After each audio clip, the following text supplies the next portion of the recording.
What if everything we've been taught about death is wrong? When I was 19, I watched my father dying of cancer. And up until then, he had always been so strong, almost invincible in my mind. His nickname was even Buff Bob. And now he sat in that hospital bed, looking like a child. Half the weight I was used to seeing, struggling to sip peach nectar from a can with a straw. And I sat there watching this man who had been so strong become so fragile. And I had zero tools to process what was happening. My religious upbringing talked about heaven and hell. But by that point in my life, that idea was so full of holes and doubts that it gave me really no comfort when I needed it most. So I just didn't know. And that not knowing made everything harder. That experience shaped me in ways I didn't understand for years. It wasn't just grief. It was this lack of preparation. The feeling that we were all just fumbling through this massive moment without any roadmap or wisdom to guide us. We live in a culture that's made death the ultimate taboo. We push it into the shadows while we desperately cling to youth, and we pretend like our own mortality is somehow optional with our aging creams and our Botox. We're the first generation in human history to be this disconnected from death. For thousands of years, dying happened at home, surrounded by family with rituals and respect. Grandmothers passed down the wisdom of how to care for someone at the end of life. Death was understood as this natural rite of passage, not a failure of modern medicine. And we've lost that. Completely. The stats almost make me uncomfortable. Death anxiety is now the number one fear in our society. We spend billions trying to avoid aging, avoiding conversations about end-of-life wishes, avoiding the very thing that is guaranteed to happen to every single one of us. Meanwhile, people are dying in isolation. Families are basically traumatized by the whole experience. And we're missing out on what could be one of life's most powerful teachings about how to actually live. But what I've discovered through my own journey and through the wisdom of people who work with the dying is this. When you stop running from death and start approaching it with respect, everything changes. Your priorities shift. Your gratitude expands. You start living each day like the gift it actually is, instead of sleepwalking through your one precious life.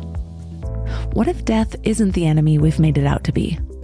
What if it's actually our greatest teacher about presence, love, and what really matters? What if changing how we approach dying could change the way we approach living? I have even been called to volunteer at a hospice center lately. I haven't done it yet, don't get me wrong, but I've Googled it 6 different times. I haven't found the time yet because littles and life, but I know that I will because I refuse to be that unprepared 19-year-old again. I refuse to let the people I love go through what my family went through when we had no idea what we were doing. Today, our guest is Suzanne O'Brien, a former hospice and oncology nurse who has been with over 1,000 people at the end of life. She's the founder of Doula Givers Institute and author of The Good Death, and she's dedicated her life to bringing back the sacredness of dying well. So in this episode, you will learn how to shift from viewing death as a medical emergency to understanding it as a sacred human experience that can teach us everything about how to live fully. The practical wisdom that people at the end of life consistently share about what really matters and how to apply these insights before it's too late. And why developing your own end-of-life plan isn't morbid, but actually the most life-affirming thing you can do for yourself and your loved ones. Whether you're in a mansion in Millbrook, having your end of life, or on a dirt floor in Zimbabwe, our bodies shut down the same way.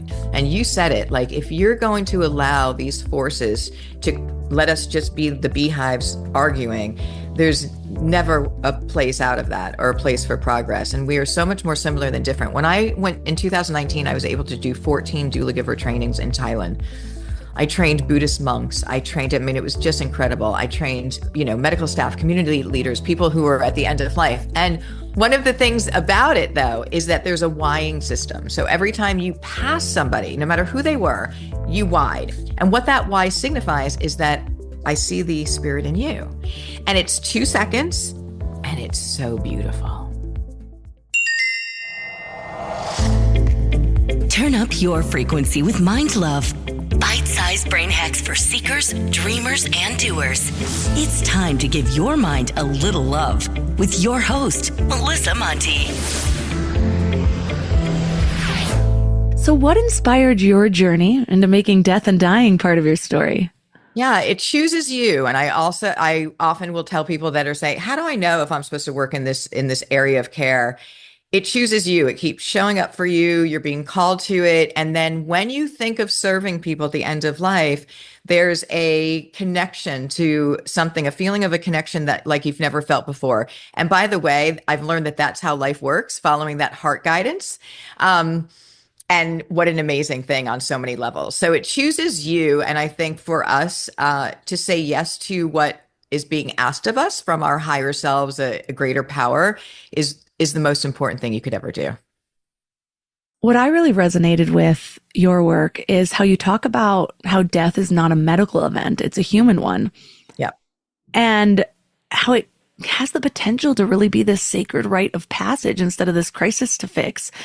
I shifted my views on dying, I think, as a coping mechanism, just going another route because one route hurt too much. And Ram Dass was really, really helpful because he went through this whole phase of helping his father at the end of his life and then opening up dying centers and trying to change that culture around it, modeling what he was able to see in India.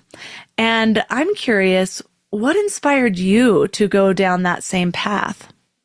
Exactly that. So here's the thing, 100% guaranteed we're going to have an end of life for those we love and for ourselves. Guaranteed. And so what we're doing right now in our society and our world, death is the number one fear, is that we're pretending like it's optional. We're pushing it away. And when it shows up, and inevitably it will, when we do that, it is 1,000 times, if not 10,000 times more difficult, not just for the person, but for the loved ones. And here's the thing, somehow this fear developed around this natural experience that's part of life. And when you are privileged to be in a space where you have seen a good death, when you have been in like the threshold of that spiritual space, you will never look at life the same way in the best way possible. It teaches you so much, if not everything, about how to live. And so knowing that in mainstream medical, so if I may, a former hospice nurse and oncology nurse within the mainstream US medical system, seeing end of life for most patients not go well. I said, what is happening here? There has to be a difference. And just like you said, Melissa, it was the awareness that I learned on a volunteer trip to Zimbabwe, Africa, working in hospice, that solidified and really woke me up to say, wait a minute, death is not a medical experience. It's a human one. And we totally forgot that. And just that awareness of letting people know that, wait a second, this was a skill that was handed down from grandmother to grandchild 100 years ago. We've lost it. And look at what the devastating effects that's having. So now coming out of the system, developing a non-medical holistic, like a birthing doula, but for end-of-life doulas and teaching families, and it's changing lives. Like this exploded. And I think we're just beginning of the work that we're doing here. What I was struck by when I was listening to all of the dying things from Ram Dass, he even talked about that time coming up to death. And so it's like, I feel like there's different levels to this where people are like, oh yeah, I can see that crossing over moment. But he even talked about in the different state of mind that his father was in coming up to those days, or even the years before. He said how many people are like, oh my gosh, poor man, he's not who he used to be. But that he recognized that even that was preparing for something, that he could tell there was this rich inner world and he might be having these different experiences. But it reminds me of babies. Could babies understand, like coming out of the womb, having like full vision and sound and coherence? Like that would be too crazy, it would be overwhelming. And so instead they can barely see, they can barely comprehend, and they grow into that. And so my curiosity sends me to, I wonder if that same thing is happening in this aging process that we think is so sad and pathetic. But instead, what if it's this preparing for the other portal? Okay, I love that analogy. It's so good. So this is, if I may, I'm going to go high vision here. This is what I feel like is happening. Now, I've been honored to be with over 1,000 people at the end of life from all different parts of the world, different cultures, different religions. And what we're holistic beings. So we're physical, mental, emotional, and spiritual, all of us right now. At the end of life, as I'm sitting bedside, as people's physical bodies were diminishing, their spiritual body was growing. And it's so amazing to what I just got chills. It's so amazing to be in the presence of that journey where they become they're connected to the true higher self of who they are, right? And so in those stages, I believe what's happening is just like what you said, we're a human and a being.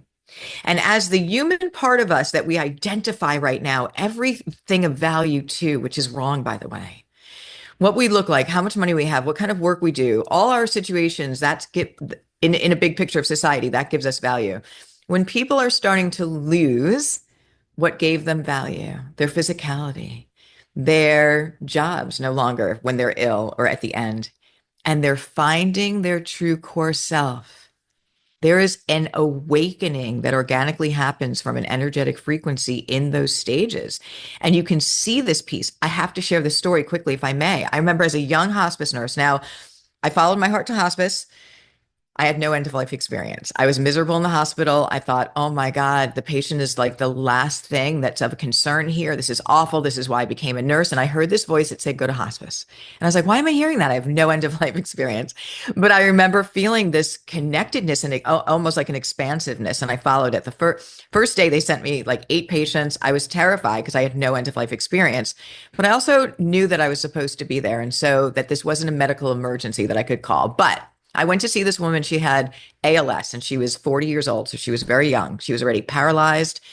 She was on the couch with her head propped up on a pillow. She was beautiful, this long brown hair. She had a 17-year-old daughter who was coming in and out of the house, slamming doors, just so angry. And at one point, and I'm trying to communicate, she's nonverbal. At one point, this woman's head fell off the pillow and was dangling like a rag doll. And I remember saying to her, gently, can I come and prop your head up? And I was so scared. I was a new nurse.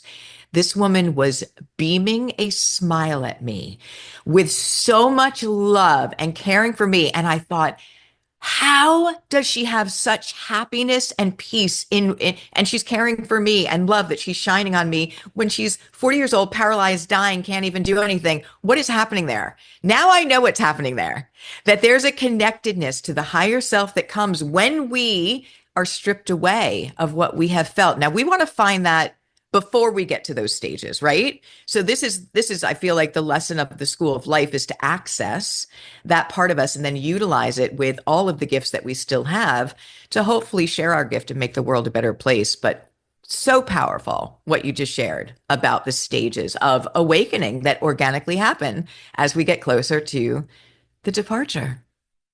What you shared makes perfect sense with me too. Mm-hmm. I'm not a religious person, but I love to study Jesus, the Bible, all of the other wisdom traditions as well.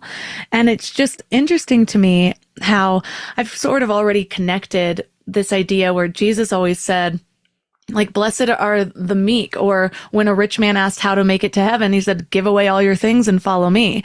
And I feel like without the literal interpretation that so many religions have taken on, you can see the depth there. And it aligns perfectly with all of the other ancient wisdom traditions where we recognize that this material world is the trap. And it's actually through cleansing ourselves of that, through connecting, through purity, through disidentifying with the ego self, that we find that connection. And in aging, that forces us to do so. Yes. Stop. People take that in, because this is so important, because this is the whole reason why we're here, to have these lessons, to have these experiences, but to actually undo all of the false beliefs and find our way back to the core. Now, the beautiful match would be to still be in the healthy body, to still be able to participate and to have access to that wisdom And then to say, okay, how do I show up? Where am I to show up? And so, but here's what the end of life provides us. And this is why removing it from our awareness, which we have, to me is one of the greatest teachers about how to live, and not only, but live globally. And that's it directly to, in my mind, is related to the chaos that we see in the world, because we learn all of the truths. But when you see somebody organically get their wisdom and become their soul self and share with you what they want you to know, because there's common themes, what's important, what they want you to know to live your life fully, it changes you forever. And also changes this whole way that we're looking at this world. And it's a much bigger world than most of us are aware of.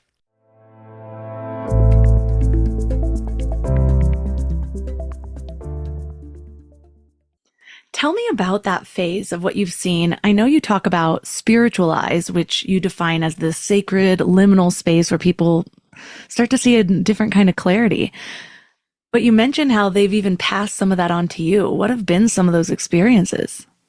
My life completely changed like the first day I started working in end of life for a few reasons. So, number one, there is a feeling of connectedness to these other beings in this compassionate state of presence that you've never felt before. But there's also something energetically happening there.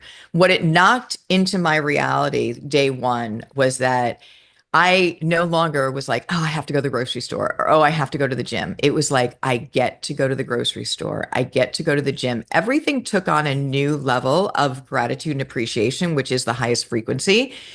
Also, I treat each day like one little lifetime. And I want people to hear this, because they tell me this, and also I know this: time is your greatest commodity, bar none. Because how you choose to spend it and who you choose to spend it with are your most important questions. We don't know how much time we have. It's an unrefillable commodity. And no one at the end of life ever said, I'm glad my bank account had all that money. I'm glad that I have 5 cars. They talk about their time and what they regret not doing with it. So we want to really make sure that we step into that. Now, there are things that they have shared with me at the end of life. There's a couple of things that are completely life-changing. One is the phenomenon that happens at the end of life for, probably they document, almost 72% of people globally, is that they talk about, and just stay with me because I'm just saying what they say.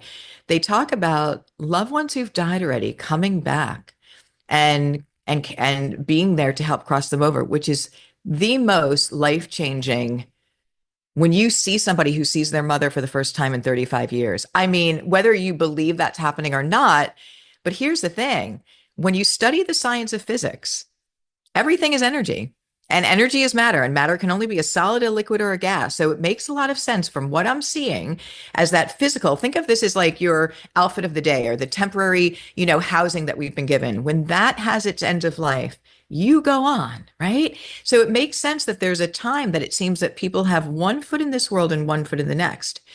They also talk about, as that veil's lifting, they talk about this incredible loving energy, light. It's beautiful. I mean, it just changed. If you've ever been fearful of death, when you have those experiences, you will not only not be fearful of it, you will be inspired to say, what is life about, and what is my place in this journey? I had a guest on a long time ago, Dr. Christopher Kerr. Have you heard of him by chance? No, but I'll find out more. He wrote a book called Death is But a Dream, and he had zero spiritual beliefs at all, and then found himself working in hospice. And it, as you shared, cracked open his beliefs because he saw it too many times. Yeah. I know that one of the arguments I just recently had on an atheist, which is funny because I'm just so the opposite, but I love bringing people together and Sure. finding common ground and actually talking things out. And she would argue that, people might see their loved ones, but DMT acts different in the brain towards the end of life. What would you say to that? I'd say that we have, and this is, again, let's step into the human part of our existence. We are so ingrained with needing proof and reasoning it out. So let's go big vision again. Your analytical mind, your brain, is only able to process what it's taken in this lifetime, what's happening now, and what's happened, right? So if you need to find, well, can you prove that? Can you prove that? You are living in such a small area. And when you know that knowing, that gut feeling, your gut instinct is your best diagnostic tool by far. It's the greatest thing.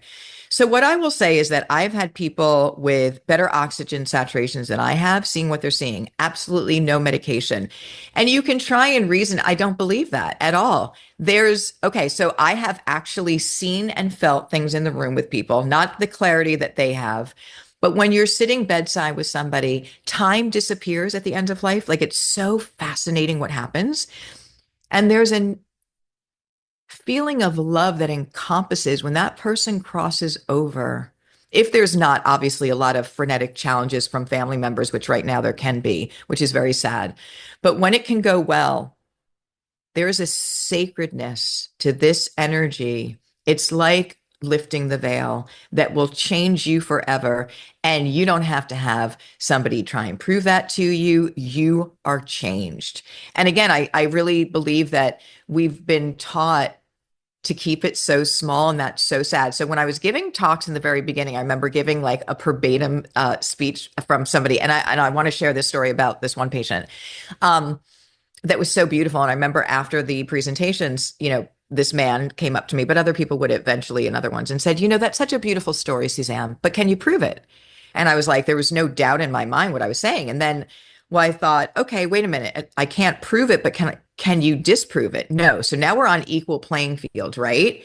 But actually the science of physics, if you want to step into this, all your listeners, if you really want to step into this, go into the science of physics, listen to Albert Einstein, Nikola Tesla, like they're all talking about this energy, this higher wisdom that they followed to create the amazing inventions and things that they've done from their knowing. That is the secret. That's the key. And if you trust in that, get ready for your life to change in the most amazing ways like you could have never imagined. I agree completely. And what I have come to find is I want to begin my deep questions, like deep conversations with one question to see if we can even get anywhere. Are you a materialism first or a consciousness first person? Because I'm following the science where consciousness is all there is.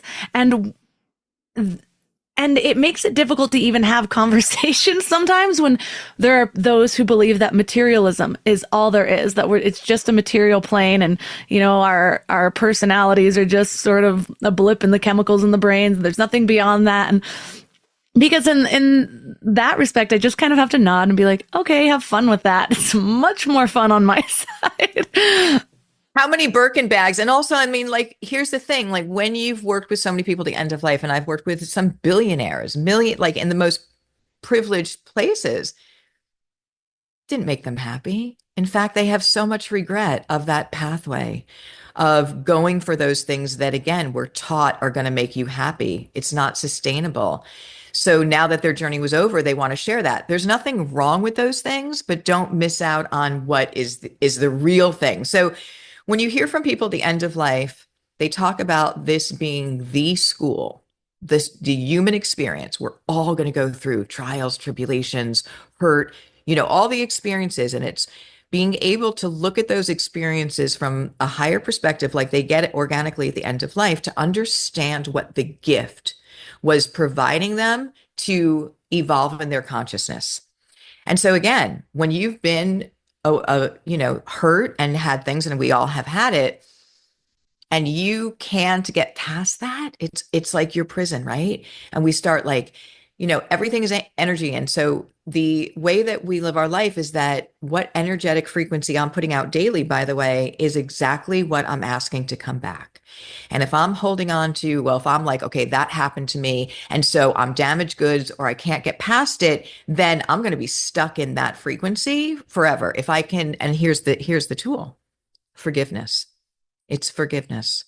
And I want people to know that all paths lead to forgiveness. Forgiveness of others, forgiveness of selves is the transformational tool to release the energy. The people at the end of life who organically go into this space with forgiveness have been the most beautiful end of lives I have ever seen in my life. So immediately I took that into my life and said, okay, let's do let's go through it, because we push things down. Do I need to what do I need to forgive? What am I carrying around that I'm not in touch with, that I need to unpack and unload so I can have this beautiful creative space to make life light and whatever I want moving forward. And it was life changing, and it's life changing for the doulas that come through this program as well. Changes everything. I'm always blown away by how many people still think somehow that forgiveness is condoning what the other person did. Like, now have we not grown beyond our 12-year-old understanding? Yeah, but just like what you said there, I think is so important, because what a sad thing that is. And this is where education, and how much time do we spend on social media and listening to the news? And if you listen to someone who could share with you what the real power of forgiveness is, it could change your life and will change your life. It's not condoning. It's okay. So let's make an analogy. It's almost like you have this extension cord that is draining your energy on a consistent basis when you have unforgiveness attached to something. This is you cutting the cord. It's not excusing, it's not condoning, but it's saying, okay, that happened. I'm cutting the cord to that. But what can I learn from this experience? Can I learn compassion for the person that was an alcoholic and out of, because they, whatever reason? Can I look at that with some compassion for that person that's on their journey, didn't know any better for what they were doing, but I'm going to forgive because I'm taking back all of my energy. There are so many lessons within it.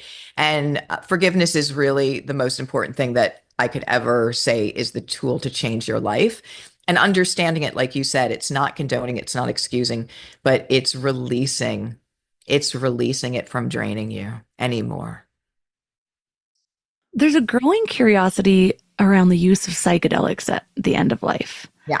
From what you've seen, what do you think these expanded states reveal about our true nature? It is the true nature. So you're living with this false understanding belief that Suzanne and a nurse and all the titles and all of the things going through the experiences. And when you organically get to the end of life and that all starts to dissolve, I find my core self. Now, what I always think is so amazing, and I'll do a big piece on this, is the trifecta. So the studies of psilocybin at the end of life with the studies, what they have found with psilocybin, so psychedelics at the end of life, near-death experiences, and what I've seen at the bedside of these people as they get there, it's all the same. They're all saying the same things and they're becoming their true self. So again, it says that it's like we hold the lock and the key to our own destiny and our own prison. Because if I am not going to step out of my comfort zone, which again, like it's not comfort, it's the familiar, the ego and what my brain knows is familiar. And if I say to myself, well, you feel like you should go be a hospice nurse, but that makes no sense. And here's the thing that's important about that is because if I had wrote it down and made like a column, taking less money, more hours, less benefits, single mother, just bought a broken down 1861 house, needed that steady income to go to a job where I, by the way, I had no end of life experience, it would have been a hard no. But because I was at crossroads where I said, wait a minute, I followed what everyone has said. And I know I will never have fulfillment in this work. In fact, I was seeing things that really were disturbing with patients being, just not getting the treatment and care that they need. I'm just going to trust this. I don't know what it is. I'm just going to trust it. When I stepped out on that, I knew that day I went home, I was in that yard and I said, that's how life works. And when I mean that's how life works, we have two directionals. We have the analytical ego mind, which is everything put it in and very small. And we have the conscious mind, the higher mind of ourselves. And when you have the courage and bravery to step out when it doesn't make analytical sense, that's where the magic happens. So incredibly important that we need to understand the relationship with these studies that are showing there's no judgment. And this is what they're saying. And this is what my patients say. Everything was meant for a reason. And hear me out on this because I know things are really challenging for many people and at times, right? It's not diminishing the pain that we go through. But I feel like we're always, the universe, your higher self, God, whatever your belief system is always trying to lead you on your higher path. And there are signs to that. And when you're not on your higher path, it's trying to give you roadblocks to get on your higher path. So that's when the things happen. Loss of the job, car breaks down. It's trying to get you to kind of wake up and change, get on that other road. And those things can be painful. So the wisest thing we could ever do is listen to what is happening in front of us, even if it's something that we don't prefer. What is the gift here? What is it trying to teach me? And that's what people at the end of life have said. Now, people with all these studies, psilocybin, they say the same thing.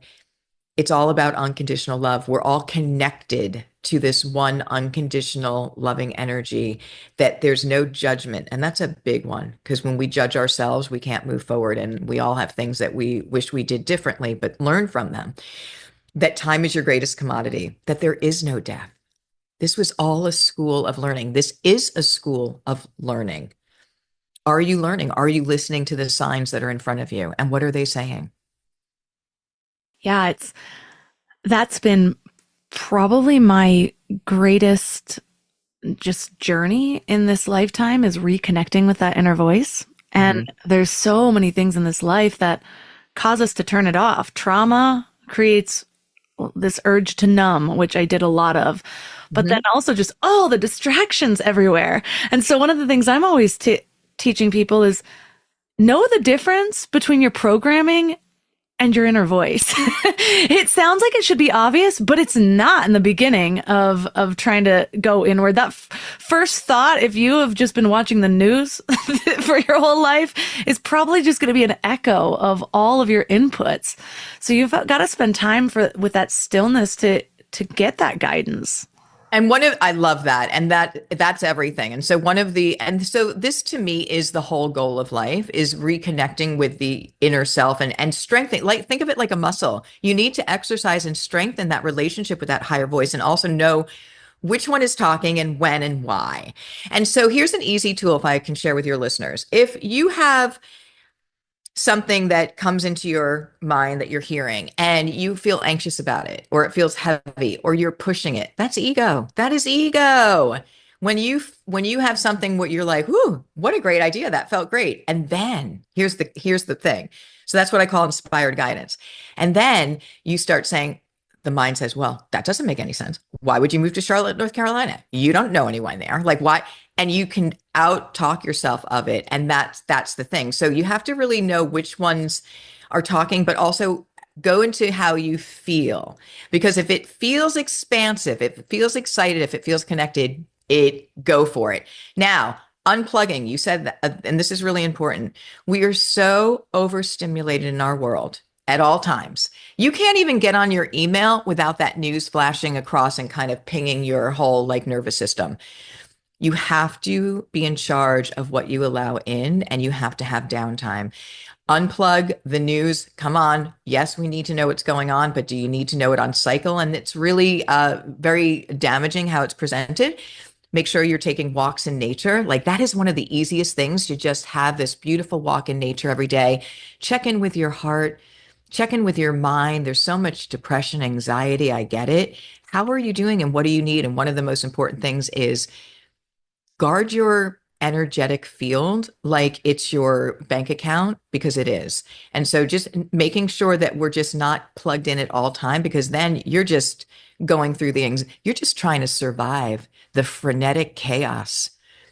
And it's hard when you see all those things. How can you ever, for me, and I think about this a lot, the work that I do and showing up, especially when COVID hit, was so incredibly important. And so for me, making sure that I balanced my time of how much I was letting in with the whole fear and unknown, because I knew that if I did that, I wouldn't be able to show up at the level that I'm supposed to help teach and hold space.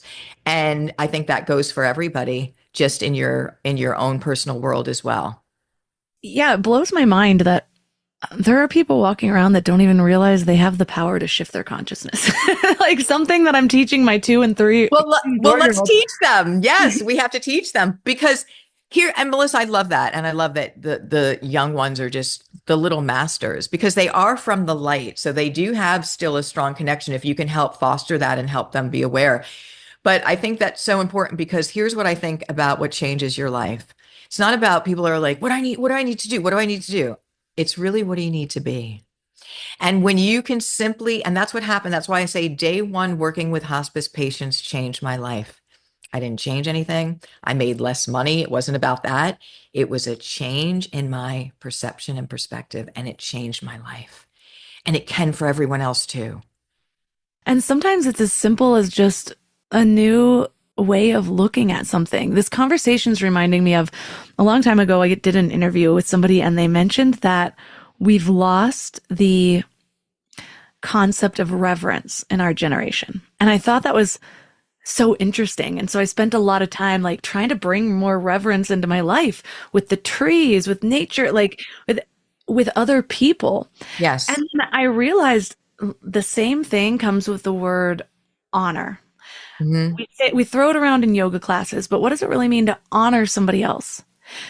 Yeah. All of the ways that we are arguing online about these dumb, surface level, divisive political things because that's what they want us to do, you completely lose the concept of honoring another person and their opinions, however wrong those may be to you. You know what I mean? However, exactly. And so here's the thing, when we get back to it, this is again something that struck me right away with end of life. First of all, that people from all different cultures and worlds, religions and cultures were saying the same things. Even if they had studied a very strict religion, it became more of that spiritual oneness at the end, which was beautiful. But here's the thing, whether you're in a mansion in Millbrook having your end of life or on a dirt floor in Zimbabwe, our bodies shut down the same way. We are so much more similar than different. And you said it, like if you're going to allow these forces to let us just be the beehives arguing, there's never a place out of that or a place for progress. And we are so much more similar than different. When I went in 2019, I was able to do 14 doula giver trainings in Thailand. I trained Buddhist monks. It was just incredible. I trained, medical staff, community leaders, people who are at the end of life. And one of the things in Thailand, I really love Thailand. One of the things about it, though, is that there's a whying system. So every time you pass somebody, no matter who they were, you whyed. And there was different levels of whying depending on who they were. And what that why signifies is that I see the spirit in you. And it's 2 seconds, and it's so beautiful. And that's what we're missing. And so we're missing understanding that every person you pass has a story that you do not know. So you may look at somebody and say, oh, they have it all. Look at the expensive suits and all or whatever. And their life is absolutely not. I will tell you this right now, that everyone has traumas and things that you have no idea.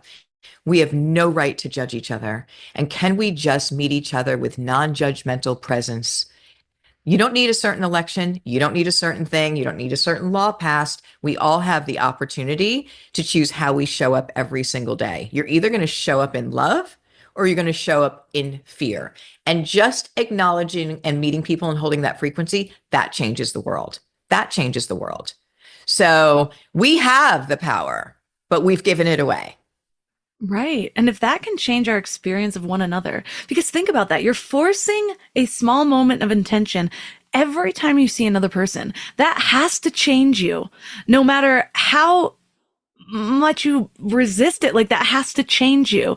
And so it reminds me too of childbirth, actually. So I tried to have 2 natural births. My first one, I had to transfer to a hospital after like 4 days. And so I ended up getting the epidural. And then the second one, I was able to have my home birth. And there were definitely times during my home birth where I was like, what did I get myself into? I'm on a mountain. I cannot get to a hospital even if I wanted to right now. This is really painful. And then I would switch my mind and go back to this state of honoring what I'm going through. And all of a sudden, my instincts were different. Instead of keeping my breath at the top of my chest, it's like I lowered it. And yes, it was still painful, but all of a sudden it had a lot more purpose. It changed my entire experience with the birth. And so that was my practice was just kind of coming back to the honoring of this sacred moment and just trying to feel and speak to my baby.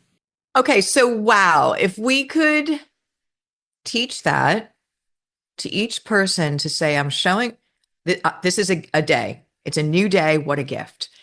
Where am I setting my energetic frequency? Where am I setting my thermostat? Taking a few deep breaths, going into my heart, having gratitude and sending love to every single person. And with intention, I'm going to live this day with sending love to everyone and every person I meet. And they feel it. I mean, I'm in New York City. It can be tough here, right? It's so busy, but there's such loneliness. When you spend 2 seconds smiling at somebody, holding a door open, giving a compliment to somebody, I'm telling you, it changes you and it changes them. Those things are free. It's just a question of intention. We can all do that. And so now imagine if we bring that same honoring and reverence to the dying, because if we're honest, I have never once in America seen somebody honor the dying process. They pity it. And think about that. Every time you see an elderly person, you're kind of pitying them. You're kind of like treating them like a little kid. That changes you in the same way, just not for the better. Yeah. And what kind of a message is that sending to everybody when doctors say, oh, I'm sorry, there's no more I can do for you? There is so much we can do for people at the end of life and their families. He lost his battle with cancer. What battle? Well, what has happened here? So and I love that because this is how we change the world. So if we go back, because I did a whole series on this and it's in the book a bit too. We've been dying for thousands of years. We know how to do this. In every single culture and religion, death used to be revered as a sacred rite of passage, and very similar things that they all say: unconditional love, being in the presence, all of that. And it's like only the last 120 years that we've made huge medical advances. But at the same time that we did that, and first of all, I just want to highlight that keeping people alive and living are two very different things. We know how to keep a heart beating and somebody breathing. That's not living. We've removed death being a natural part of the process. We do not teach doctors that end of life will be a natural part of their patients and families' support that needs to be given. We treat doctors like they failed if somebody dies. And we give the messages to everyone: run the opposite direction from end of life, do whatever you can. And there's a space within that can be really painful physically, emotionally, and spiritually when we're trying to grasp at something that is 100% guaranteed. And why are we fearing it?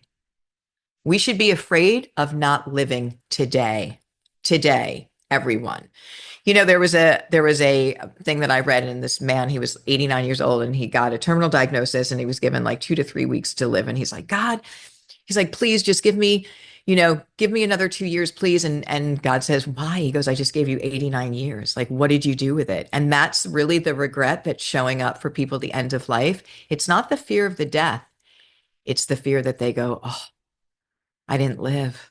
I knew, and I was too afraid to really live. We don't want that to happen to us. That's stepping out of that small ego space into the guidance of the higher consciousness.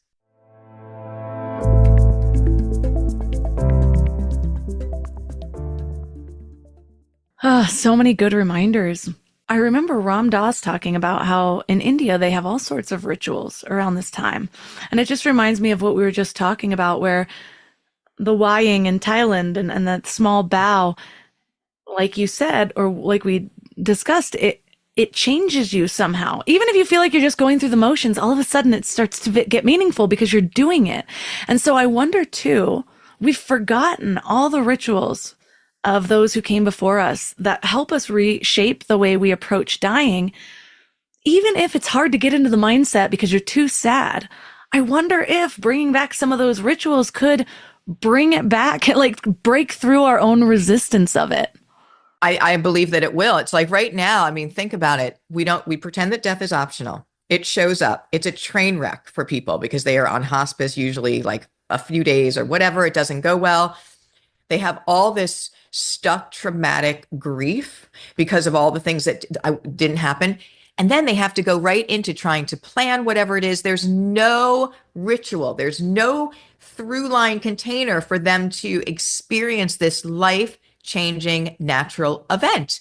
And with that, it's completely frenetic and dysfunctional. And so ritual brings back the sacredness of it, right? The honoring, but it gives my emotion that I'm not going to be able to see this person in their physical form a place to go. And when I give direction to my family about what I want, how I want my life celebration to be, where I want to be honored, where I want to be laid to rest, it gives them a guide to be able to do that. Like there's so many important things about being able to bring back ritual. One of the most important, by the way, is home wakes, the readoption of people used to die at home. They were kept at home, but there's something, and again, let's go. We started with this in this podcast, which was beautiful. When somebody has their end of life, it's a sacred, natural experience. But what happens to me, what I think is happening to families that are, and I make everyone slow down and stop at that time, when they see that their loved one, they're like, okay, that loved one is not breathing anymore. Their body has died, but they feel them. And sometimes they feel them in that space with more love than they ever have. And so something happens inside them that says they exist, whether they're conscious of it, subconscious, or both. And that has been life-changing. And so bringing back, slowing that down, not to mention it's very financially friendly, but it also brings back the ritual. And also it seems so like a natural through line. If people want to be at home at the end of life, why are we then hitting the call button and having them whisked away somewhere that we have a 2-hour visitation? It just doesn't make any sense. And sometimes they look nothing like they looked in this life because of whatever is happening there. We don't have to do embalming. We have to also know that we have choices, which are empowering. But what about the choice I can make today that can have a positive impact on the planet for years and decades after I'm here? Choosing not to be embalmed, choose if that's what I want, choosing a natural burial or a water cremation. These things are really important choices, and they're financially friendly as well. So bringing back the ritual to it all, it's time. It's time. Is there anything on your end of life plan that would not have been there without your experience that you've had? All of it. I wouldn't have had an end of life plan. I really wouldn't have. And because what I've seen is the very few people that have done this organically with their families, when their loved one has their end of life, but the person had everything organized and their choices and where they wanted to be, they said as hard as it was to say goodbye to our mother, she did everything. She knew where she wanted to have her services, what she wanted to be buried in. She left all of her paperwork for us. Everything was organized. It made it so much easier. And so then when I look at that, that's from a practical standpoint. Then if you can say, well, wait a minute, I want to write my own eulogy. I want people to celebrate the life and the love. This is the music that I'd like. Ideally, I would like you to have the celebration here. It changes everything. In fact, I have a playlist too that I don't want to give it away. I wanted to say it and I'm like, oh, but they'll hear what I'm going to play because it changes the experience back. And also it changes it for me because I know that I am going to have, I don't want to say the last word in like an ego way, but I'm going to be able to share with them what I want them to know. And I'm also going to have the energetic celebration of my life, which I want because I'm sharing that's important. Disposition, super important. Ongoing memory, where I want my items to go. I have certain things that are special to me. They might not be special to everyone, but I want certain people to have those. Downsizing. What an amazing thing that is as we age for just energetic clearing, but also don't leave it for your family.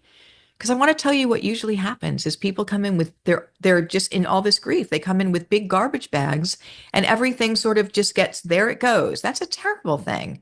So there's lots of peace of mind that comes with that. And by the way, in the book, we have that peace of mind planner.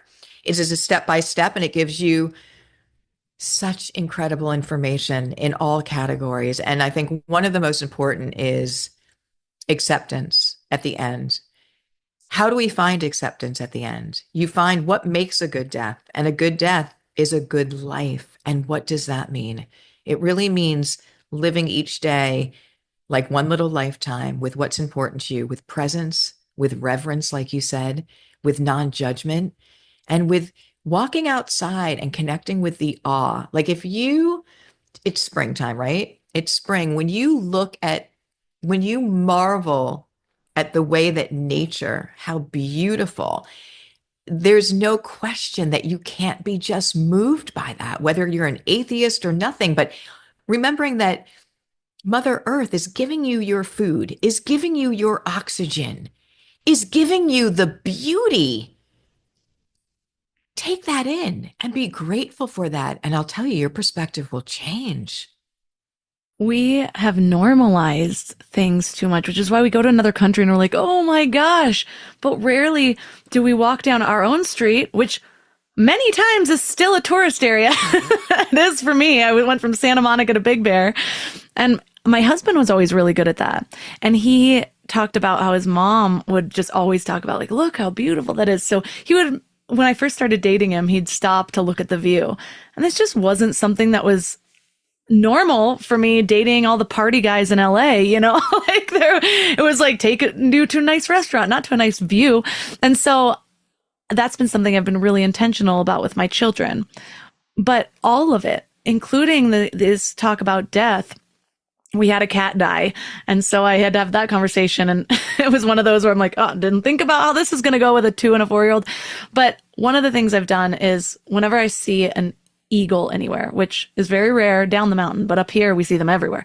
I say, that's Grandpa Robert. That means he's here watching us. It's one of my signs. And I have a whole story about that. But it was funny because the other day we're driving and he goes, I saw an eagle, Mom. And I was like, that means Grandpa Robert's here. And then I just went on this spiel, wondering what was going to stick, what wasn't. And I just kept talking. And I was like, well, yeah, when people die, and I'm like just driving, when people die, their bodies aren't with us, but you can still feel them in your heart, blah, blah. And I talked for probably 10 minutes and they were both just silent back there. Had no idea if they're in the baby days, nothing stuck.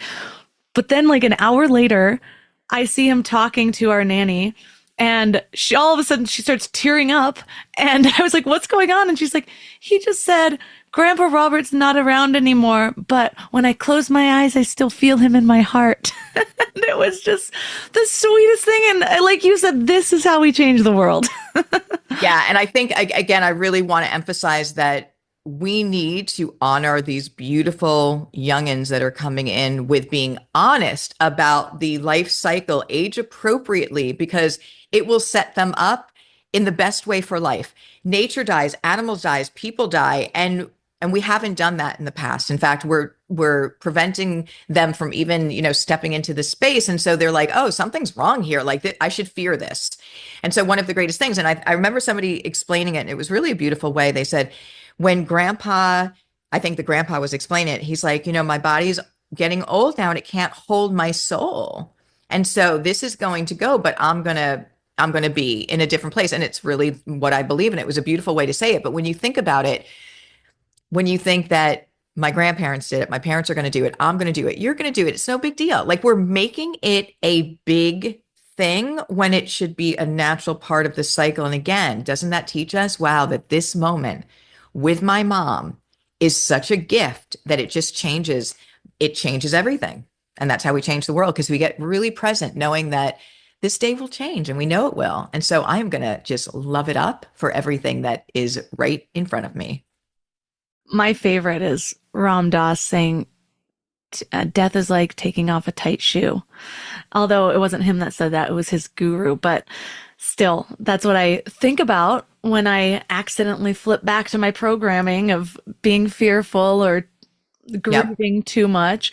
But yeah, I've been intentional about, I think it was, I shared the story recently, but when I was a journalism major, the first thing we learned was how to write obituaries, because they follow a very specific framework. And one of the things we learn is that you're not allowed to say passed away or sugarcoat it in any way. You say like Nancy Reagan died. I don't know why I just said Nancy Reagan as the example. Never said her name in my life, I don't think. Anyways, you just say died. And something about that has stuck with me, even in conversations where I'm like, why am I having to like Yeah. pretend like Yeah. this isn't real and giving it flowery words. And so I've used that even with my children. And there's a Yeah. weird morbid point where he's like, tell me about Dog Maverick when he died. Do you have any pictures of him dying? Because he was curious. And I'm Well, just they're curious, and they're just such little beings that are so wise that we really need to honor where they are with all their curiosity, and if you don't know an answer, that's okay. You can still say, I don't know that. But um, it's interesting because we had somebody very significant with Doula Givers Institute have her end of life rather suddenly. And people loved her. And when I had to make the announcement, it came out and I said, Stacy changed form last night. And it was just so interesting how like that was so organically in my being that yes, I love that we're talking about that. When we say the body dies, it's the body dying, not the person. It's changed form. But when I now say changed form, I love that. It's just I feel really good about it. And then the other thing that had come up is, could death possibly be our second birthday? Could it be the graduation? Could it be the birth? And are we looking at this whole thing completely wrong? Like you said, everyone treating it like pity and sorry and like something's terrible is happening when it might very well be the exact opposite, that people are taking off the tight shoe, that they're able to be in their pure self. And I want to share this one story quickly, if I may. There was a woman who came into the oncology unit. I was an oncology nurse. And she came in, she was 44 years old. She had gallbladder cancer. She was doing chemotherapy. It brittled her bone. She broke her hip. So she was admitted. It was a Friday, Saturday, Sunday, the 3 day I was doing those long shifts. And she came in Friday with her sister. By Saturday, at the end of the shift, I put her on a bedside commode. It was a turn and pivot, and she was breathing short of breath. There was nothing wrong with her lungs. That was a new finding. We both were like, what's happening here? They did testing that night. They found that she had blown a pulmonary emboli, went to her lung. This is not a good thing. On Sunday, the doctor comes in. It's a fragmented schedule on Sundays. She comes in. She's like, what is happening? What is happening? We're like, well, she has a pulmonary emboli, all this. We walk through the doorway of, was doing rounds with her, walk through Maureen's doorway of her hospital room. And Maureen looks at the doctor and says, I just want to thank you for everything you've done for me. And I turned to look at the doctor and tears were coming down her face. Maureen was telling the doctor in that moment that she was going to die before any of us knew it. But this is what I want to say. That night, they said at about 10:30, Maureen woke up from a nap and said, get my sister, I'm transitioning, with like all of the excitement that you would hear an 8-year-old child, you're going to Disney World. Her sister comes in. She goes, I'm transitioning. And I don't even know, Melissa, if I knew back in those days the word transitioning. So I want to ask you this. What did Maureen see and what did she know that not only removed her fear at this time, but gave her excitement and peace? Change is your life forever. all I can think is thank God these spirits and past loved ones are coming to help people through because we sure as hell aren't doing a great job here on earth. Well, that's what I say to people. I said, what if this was the real and you could use a term, but what if this experience was the real difficult one? What if this life one? And it is a school and it can be hard, but again, you're the one in control of how you look at something. You said it before, when what you look at, when you change the way you look at something, what you look at changes.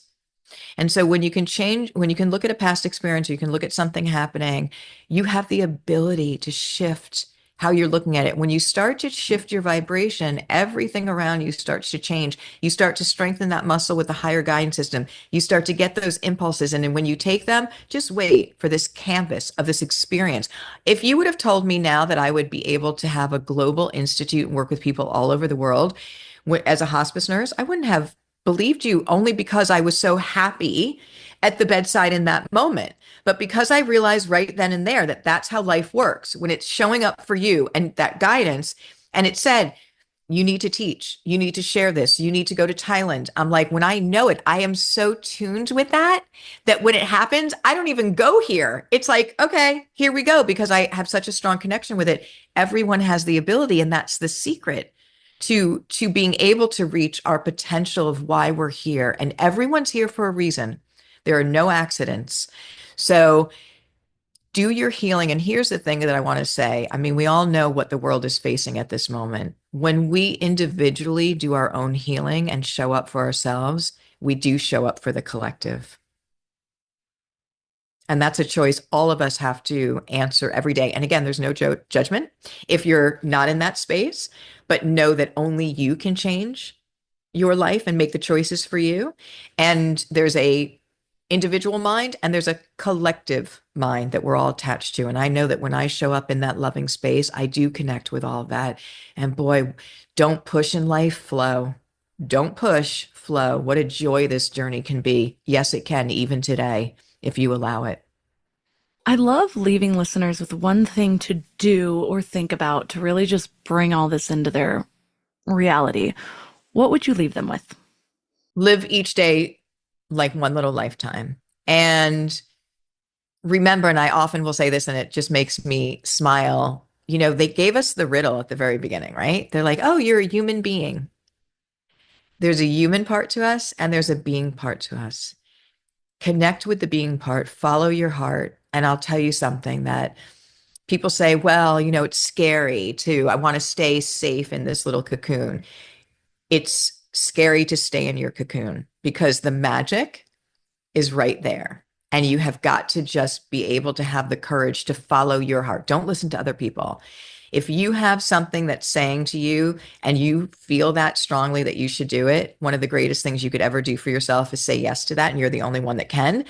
But don't miss the day. So each day, make sure that you find your moments of joy, that you're caring for yourself, the parts of nature, and choose to show up in love and watch your life change because your frequency will change. And all of a sudden, things will start to shift. So. Well, thank you so much for this conversation.